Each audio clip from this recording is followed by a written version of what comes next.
வணக்கம் நண்பர்களே. இன்றைய வீடியோவில் அரசு குறைதீர் போர்ட்டலில் எப்படி ஆன்லைனில் ஒரு புதிய கிரீவன்ஸ் அல்லது கம்ப்ளைண்டை பதிவு செய்வது என்பதை ஸ்டெப் பை ஸ்டெப்பாக பார்க்க போகிறோம். நீங்களும் அரசு துறைகள் தொடர்பான ஏதாவது பிரச்சனையை ஆன்லைனில் பதிவு செய்ய நினைத்தால் இந்த வீடியோவை முழுவதும் பாருங்கள். முதலில் அதிகாரப்பூர்வ இணையதளத்தை ஓபன் செய்யுங்கள். முதல்வரின் முகவரி போர்ட்டல், அதில் ஃபைல் a கிரீவன்ஸ் கிளிக் பண்ணுங்க. ஏற்கனவே அக்கவுண்ட் இருந்தால் லாகின் செய்து கொள்ளுங்கள். அக்கவுண்ட் இல்லையெனில் சைன் அப் மூலம் புதிய அக்கவுண்ட் உருவாக்கலாம். சைன் அப் கொடுத்தவுடன் name and mobile number enter பண்ணுங்க. மொபைல் நம்பருக்கு OTP வரும், என்டர் பண்ணி வெரிஃபை பண்ணுங்க. அக்கவுண்ட் கிரியேட் ஆகிடும். இப்போ லாகின் செய்த பிறகு கிரீவன்ஸ் ரெஜிஸ்ட்ரேஷன் பேஜ் திறக்கும். இங்கு உங்கள் அட்ரஸ், ஜெண்டர், டிசேபிலிட்டி இருந்தா எஸ் கொடுங்க, இல்லனா நோ கொடுங்க போன்ற விவரங்களை சரியாக உள்ளிடுங்கள்.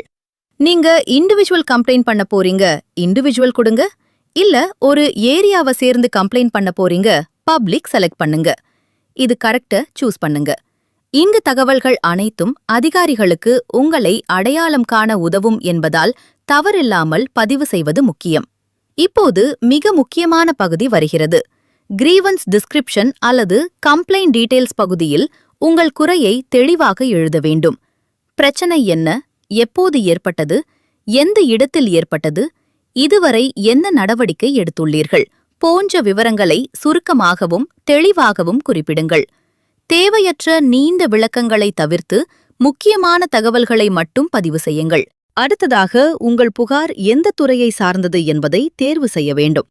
உதாரணமாக revenue department, local self government department, water authority அல்லது வேறு எந்த துறை சம்பந்தப்பட்ட பிரச்சனையோ அதனை தேர்வு செய்யுங்கள். சரியான டிபார்ட்மெண்ட் தேர்வு செய்வது மிகவும் முக்கியம். ஏனெனில் உங்கள் மனு நேரடியாக அந்த துறையின் அதிகாரிகளிடம் செல்லும். டிபார்ட்மெண்ட் தேர்வு செய்த பிறகு கம்ப்ளைண்ட் கேட்டகரி மற்றும் சப் கேட்டகரி தேர்வு செய்ய வேண்டும். உங்கள் பிரச்சனைக்கு பொருத்தமான கேட்டகரியை தேர்வு செய்தால் அதிகாரிகள் விரைவாக நடவடிக்கை எடுக்க முடியும். எனவே இங்கே சிறிது கவனமாக சரியான விருப்பத்தை தேர்வு செய்யுங்கள். அடுத்ததாக டிஸ்ட்ரிக்ட், தாலுக், பஞ்சாயத், முனிசிபாலிட்டி அல்லது லோக்கல் பாடி போன்ற இருப்பிட விவரங்களை தேர்வு செய்ய வேண்டும்.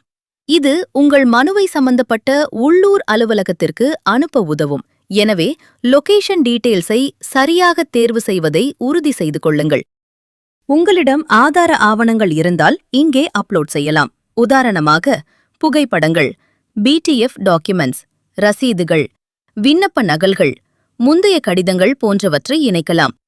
ஆதார ஆவணங்கள் இணைப்பது உங்கள் மனுவுக்கு கூடுதல் நம்பகத்தன்மையை வழங்கும். சப்மிட் செய்வதற்கு முன் அனைத்து தகவல்களையும் ஒருமுறை சரிபார்க்கவும். பெயர் சரியாக உள்ளதா? மொபைல் எண் சரியாக உள்ளதா? டிபார்ட்மெண்ட் சரியாக தேர்வு செய்யப்பட்டுள்ளதா? கம்ப்ளைண்ட் டிஸ்கிரிப்ஷன் முழுமையாக உள்ளதா? டாக்குமெண்ட்ஸ் அப்லோட் செய்யப்பட்டுள்ளதா என்பதை சரிபாருங்கள். அனைத்தும் சரியாக இருந்தால் சப்மிட் பட்டனை கிளிக் செய்யுங்கள். வெற்றிகரமாக சப்மிட் செய்யப்பட்ட பிறகு ஒரு அக்னாலேஜ்மெண்ட் நம்பர் அல்லது ரெஃபரன்ஸ் நம்பர் கிடைக்கும். இந்த எண்ணை ஸ்கிரீன்ஷாட் எடுத்து அல்லது நோட் செய்து வைத்துக் கொள்ளுங்கள். Complaint status check. பின்னர் இந்த ரெஃபரன்ஸ் நம்பரை பயன்படுத்தி உங்கள் கம்ப்ளைண்ட் ஸ்டேட்டஸை ட்ராக் செய்யலாம். அதிகாரிகள் என்ன நடவடிக்கை எடுத்துள்ளனர் என்பதையும் போர்ட்டலில் பார்த்துக் கொள்ளலாம். இதுதான் இந்த போர்ட்டலில் ஆன்லைனில் கிரீவன்ஸ் அல்லது கம்ப்ளைண்ட் பதிவு செய்யும் முழுமையான நடைமுறை. இந்த வீடியோ உங்களுக்கு பயனுள்ளதாக இருந்தால் லைக் செய்யுங்கள். உங்கள் நண்பர்களுக்கும் ஷேர் செய்யுங்கள்.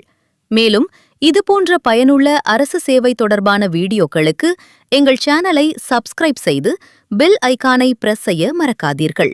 நன்றி.